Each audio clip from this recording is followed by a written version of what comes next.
어떤 회사 시험에 필기 시험에 이런 문제가 나왔다고 합니다. 당신이 거센 폭풍우가 치는 밤에 운전을 하고 있었는데 마침 버스 정류장을 지나가게 되었다. 그곳에서는 세 사람이 이 거센 풍랑 가운데 버스를 기다리고 있었다. 어떤 아주 아픈 할머니 한 분과 의사가 있는데 이 의사는 당신의 생명을 구해준 의사다. 그리고 한 여성이 앉아 있는데 당신이 꿈에 그리는 이상형이다. 한 명만 차에 태울 수 있다. 어떤 사람을 태우겠느냐? 선택하고 설명을 하라. 이렇게 나왔습니다. 여러분이라면 누구를 택하시겠습니까? 할머니요? 의사일까요? 아니면 이상형을 태워야 합니까? 결혼한 사람들은 이상형 태우면 안 되고요. 어떤 사람을 태워야겠습니까? 죽어가는 이 정말 아픈 할머니를 태울 수도 있는 거고, 그래서 목숨을 구할 수도 있겠죠.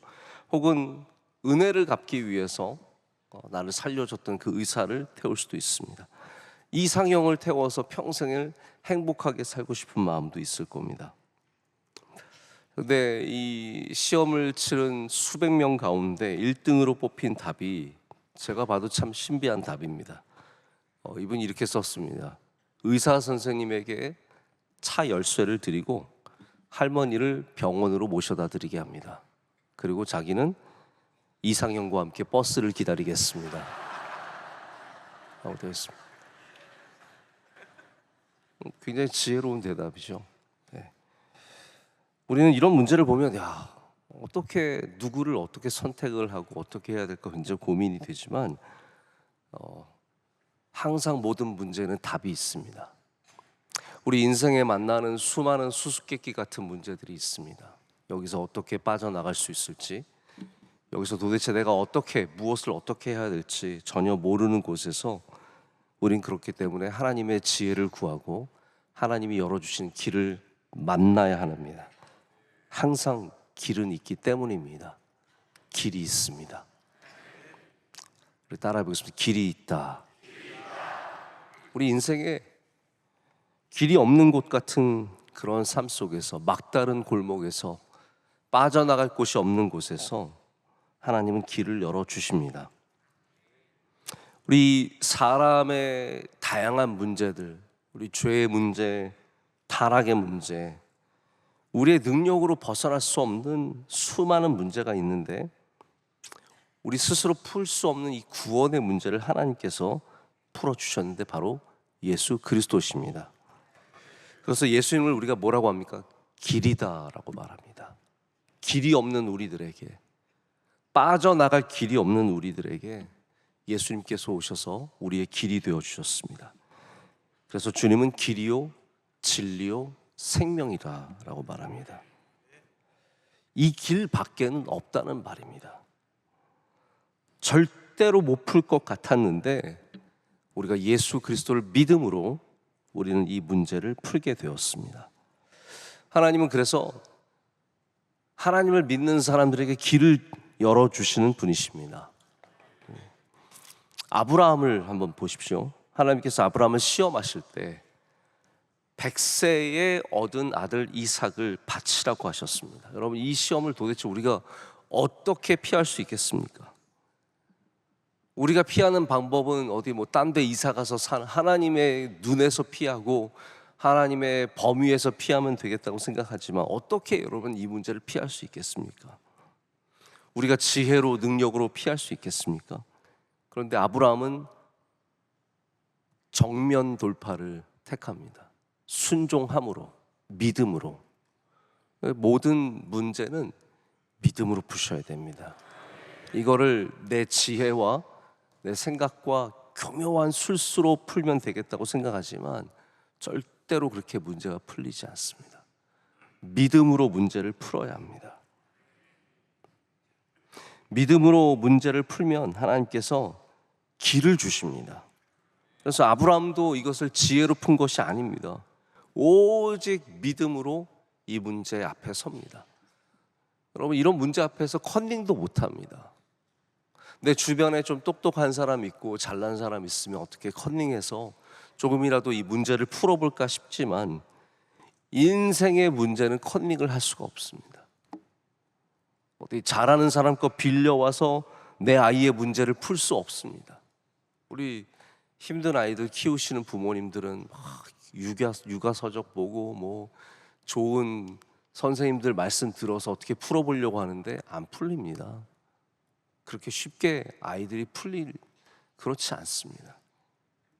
기도해야 되고 하나님께서 길을 열어 주셔야 합니다. 그래서 하나님이 주신 시험을 감당하기 위해서 그 사랑하는 아들의 손을 잡고 모리아산으로 가는 겁니다. 그러면 그 보드라운 손을 잡고 올라가면서 무슨 생각이 들겠습니까? 여러분 아이들 손 아세요? 네. 제 이삭의 나이가 몇 살인지 정확히 잘 모르겠지만 그 아직도 여리여리한 그 아들의 손 잡으면 보들보들 하잖아요. 저 잠 안 올 때 우리 영재 손 잡으면 잠이 잘 옵니다. 보들보들 하거든요. 영재 발만 잡아도 잠이 옵니다. 내가 이 보드라운 손을 다시 잡을 수 있을까? 근데 하나님을 믿고 올라갔을 때 하나님께서 순양을 예비하셨어요. 여호와 이레, 할렐루야. 하나님께서 예비하셨다. 하나님께서 준비해 주셨다. 그 길을 아브라함이 연 것이 아니라 하나님께서 내어주셨습니다. 하나님이 주시는 시험을 믿음으로 감당하려고 하는 사람에게 하나님께서 피할 길을 내사 시험 당할 즈음에, 오늘 말씀 그것이 아닙니까? 너희가 감당하지 못할 시험 당함을 허락하지 아니하시고 시험 당할 즈음에 또한 피할 길을 내사 너희로 능히 감당하게 하시느니라. 저는 이 말씀이 바울이 꼭 아브라함의 시험을 염두에 두고 쓴 말씀이 아니라고 할지라도 공통된 부분들이 분명히 있습니다. 우리가 시험 당할 때 그 시험을 하나님 앞에서 우리가 믿음으로 나아가면 하나님께서 반드시 길을 주십니다. 그래서 길은 우리가 찾는 것이 아니라 우리에게 주어집니다. 길이 우리에게 오셨습니다. 우리가 예수님을 찾은 것이 아니라 예수님께서 우리에게 오셨습니다. 시험을 피할 길도 우리에게 주십니다. 우리가 다 얻는 것이 아닙니다. 요나가 하나님의 말씀을 피해서 도망을 치고 풍랑에 오고 그 다음에 기도해서 바다에 던져지지 않습니까? 근데 피할 길을 하나님께서 주시는 겁니다. 이렇게 믿음이 부족한 자에게도 하나님께서 피할 길을 주시는 겁니다. 우리가 읽은 오늘 본문 말씀은 너무나 잘 아는 말씀이고 참 위로가 되는 말씀입니다. 그런데 이 말씀이 어디에 있냐 하면 고린도전서 10장 바로 우상 숭배에 대한 말씀이 있습니다. 이 전에는 광야에서 실패한 이스라엘 사람들, 하나님이 주신 시험을 이겨내지 못하고 잘못한 이스라엘 사람들에 대한 이야기고, 그 다음에는 우상 숭배에 대한 이야기입니다. 그래서 14절을 보면 그런즉 내 사랑하는 자들아 우상 숭배하는 일을 피하라 라고 되어 있습니다. 바울이 이스라엘 백성들의 역사를 돌아보며 말하고 있는 겁니다. 광야에서 하나님의 인도하심을 받았음에도 불구하고 그들은 우상을 섬겼고 음행하였고 하나님을 시험하다 쓰러졌습니다. 하나님을 시험하다 쓰러졌습니다. 그래서 12절에 뭐라고 경고합니까? 선줄로 생각하는 자는 넘어질까 조심하라. 여러분, 우리는 모든 시험 앞에서 내가 충분히 할 수 있다고 생각하면 안 됩니다. 남들이 시험 치는 거 보면서 야, 나도 할 수 있다라고 생각하면 넘어질 수밖에 없습니다.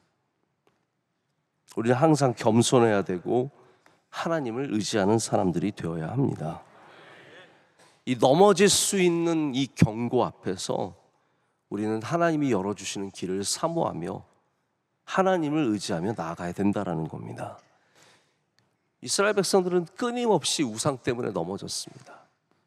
이들은 광야의 삶에 끊임없이 넘어졌습니다. 물이 안 나오면 넘어지고, 모세가 안 보이면 넘어지고, 배가 고프면 넘어지고, 편안한 삶이 그리우면 넘어졌습니다. 우리 다 그리스도인들도 그렇게 넘어집니다. 예수님 믿다가도 세상이 그리워서 넘어지고, 술 마시고 싶어서 넘어지고, 별의별 일로 도박하고 싶어서 넘어지고 별의별 일로 넘어집니다. 우리에게도 여전히 우상이 남아 있습니다. 우상이라는 것은 지난번에도 말씀드린 적이 있지만 우리가 하나님보다 더 사랑하는 것, 하나님보다 더 기뻐하는 것, 하나님보다 더 원하는 것, 하나님보다 더 두려워하는 이 모든 것들이 우상입니다. 좋은 것들이 우상이 된다고 말씀드리지 않았습니까? 성공 얼마나 좋은 것입니까? 우상이 됩니다. 돈 귀하게 쓰면 이것보다 귀한 게 없습니다. 우상이 됩니다. 건강 반드시 필요합니다. 우상이 됩니다. 수많은 우상들, 우린 그 앞에서 넘어지지 말고, 할렐루야, 선 줄로 생각하지 말고 오늘도 하나님이 열어주신 길을 찾으며 나아가는 주의 백성들 되어야 할 줄로 믿습니다. 하나님이 피할 길을 오늘도 열어주십니다. 아브라함에게는 순양을 주셨듯이 여러분에게 주시는 은혜가 분명히 있을 줄로 믿습니다. 요나에게 큰 물고기를 보내주셨듯이 우리가 피할 길이 우리가 아는 모습으로 오는 건 아닙니다. 우리가 이렇게 피할 길을 주실 거야, 예상한 것으로 오는 게 아닙니다. 전혀 예상하지 못한 모습으로 막다른 곳에서 끝까지 가야 길이 열리는 것을 경험할 때가 많습니다. 중간에 포기하면 길을 못 찾습니다. 다윗을 보면 끝까지 그 광야길을 걸어갑니다. 중간에 포기하지 않았습니다. 중간에 적당히 타협해서 그 길을 빠져나오지 않고 광야의 길을 끝까지 가니까 하나님께서 왕의 길을 열어주셨습니다. 그렇지 않습니까? 중간에 나올 길들이 분명히 있었습니다. 인간적으로 보면은 나올 길이 있었습니다. 사울이 굴에 들어와서 용변을 볼 때 거기가 나올 길 아닙니까?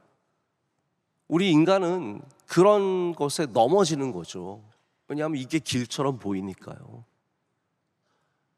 믿음의 길을 걸어가야 끝까지 하나님께서 보호해 주시고 길을 열어주시는데 우리는 이 길이 너무, 이 사람만 없으면 내가 되겠다 싶은 거죠. 거기서 용변 보는 사울에게 칼을 쑥 집어넣으면 빠져나오는 길 열리는 거 아닙니까? 근데 다윗은 그 길을 거부합니다. 내가 만드는 길을 거부합니다. 하나님께서 주시는 길을 찾습니다. 그런 사람에게 하나님께서 피할 길을 열어주시는 겁니다. 요셉도 끝까지 그 길을 걸어갑니다. 절대로 중간에 다른 길을 찾지 않습니다. 이 보디발의 아내가 유혹하면 이제 길 열린 거 아닙니까?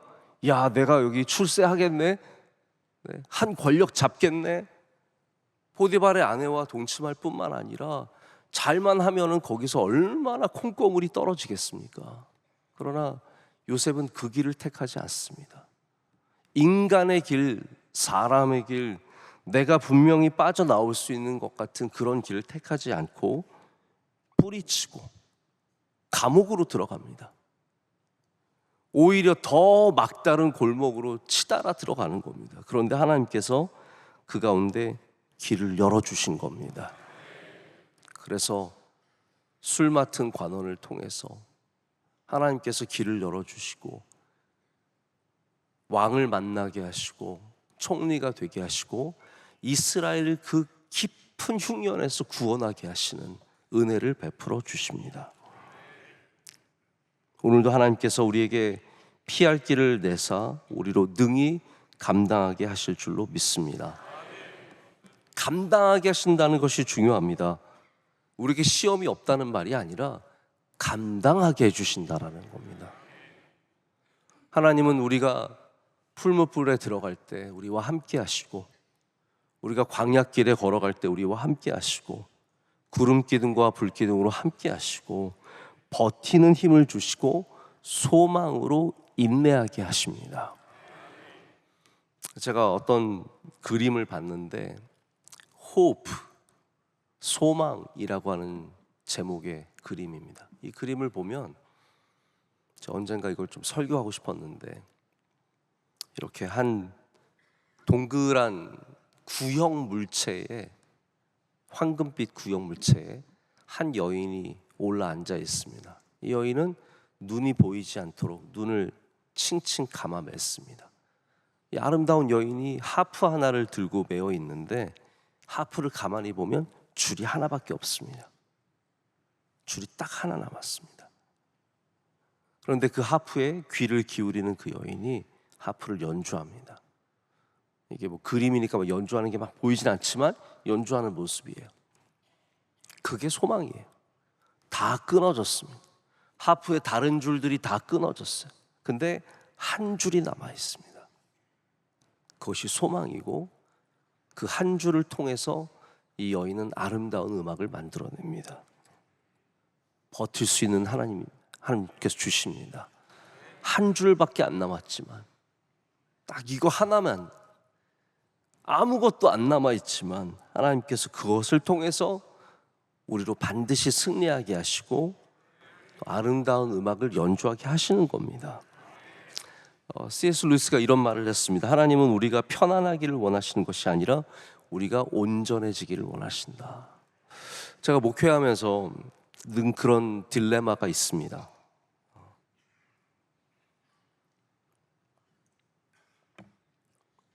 저는 모르겠어요. 제가 그렇게 막 대단히 열심히 있고 막 훌륭한 사람이 아니라서 그런지 몰라도 저는 늘 여러분이 힘드실까 봐 걱정이 돼요. 정말입니다. 너무 힘들지 않을까? 예배가 길어서 힘들지 않을까? 예배가 너무 많아서 힘들지, 이 행사하면 또 이것 때문에 힘들지 않을까? 또 우리 여선교회 너무 힘들지 않을까? 남선교회 힘들지 않을까? 전혀 와닿지 않으시는 건가요? 네. 늘 힘들지 않을까 걱정을 하면서 그거를 잘 밸런스를 맞추려고 노력을 하는데, 제가 보면은 원로 목사님은 힘들까 별로 걱정 안 하시는 것 같아요. 왜 그러냐 하면 제가 볼 땐 그래요. 믿음이 더 중요하니까. 네. 믿음이 더 중요하니까. 여러분을 좋은 믿음의 사람으로 길러내는 게 훨씬 더 중요한 문제이니까. 저는 제가 잘못하는 것 같아요. 네. 제가 언젠가 여러분을 바라보면서 믿음이 더 중요하니까 이거 힘들어도 해야 돼 라는 그런 마음을 가질 수 있을지 제가 잘 모르겠습니다. 근데 분명합니다. 편안함보다 믿음이 더 중요합니다. 근데 우린 자꾸 편안함 쪽으로 쫓아가게 되죠. 좀 더 쉬운 거, 좀 더 편안한 거. 그러다가 넘어지는 겁니다. 그러다가 쓰러지고. 그래서 하나님께서 우리에게 끊임없이 가만히 놔두지 않으시고 우리에게 시험도 주시고 걱정할 거리도 주시고 기도하게 하시고, 할렐루야, 예배 없이는 못 살아가게 하시는 겁니다. 왜냐하면 하나님은 우리를 그냥 가만히 놔두시는 분은 아니시기 때문입니다. 저야 지혜가 없어서 그 편안함과 믿음 사이에 갈팡질팡하지만 하나님께서는 분명하십니다. 우리에게 믿음 갖기를 원하시고 우리가 편안한 삶이 아니라 온전한 삶이 되기를 원하신다는 겁니다. 오늘 시간도 하나님께서 우리를 빚고 계신 줄로 믿습니다. 말씀을 맺겠습니다. 우리 다 시험이 있습니다. 어떤 분들은 가정 안에 시험이 있고, 어떤 분들은 용서할 수 없는 사람 때문에 시험을 당하고, 어떤 사람에게 물질의 시험이 있고, 여러 다양한 시험이 있습니다. 하나님의 눈보다 사람의 눈이 더 신경 쓰이는 이 우상의 시험이 우리 모두에게 있습니다. 그런 시험을 당할 때 우리가 이것이 너무 지나치게 커서 우리가 감당할 수 없을 것 같고, 우리가 도저히 이겨낼 수 없는 힘이 우리한테는 없을 것 같지만, 하나님은 오늘 우리에게 분명하게 말씀하십니다. 내가 피할 길을 내겠다라는 겁니다. 오늘 믿음으로 가시면 순양을 만납니다. 오늘 믿음으로 나아가시면 큰 물고기를 만나고, 오늘 믿음으로 나가시면 저 광야 끝에 하나님께서 열어주신 길이 있는 것을 보게 됩니다. 우리의 지혜와 우리의 얄팍한 술수, 내 계획을 내려놓고 하나님의 손을 잡고 걸어가시기를 축복합니다. 하나님께서 내어주시고 하나님께서 인도해 주시고 우리는 믿음으로 한 걸음씩 한 걸음씩 우상을 버리고 하나님만을 붙잡고 나아가면 하나님께서 우리 쓰러지는 사람 한 명도 없이, 넘어지는 사람 한 명도 없이 다 넉넉히 이 많은 시험을 감당하게 하실 줄로 믿습니다.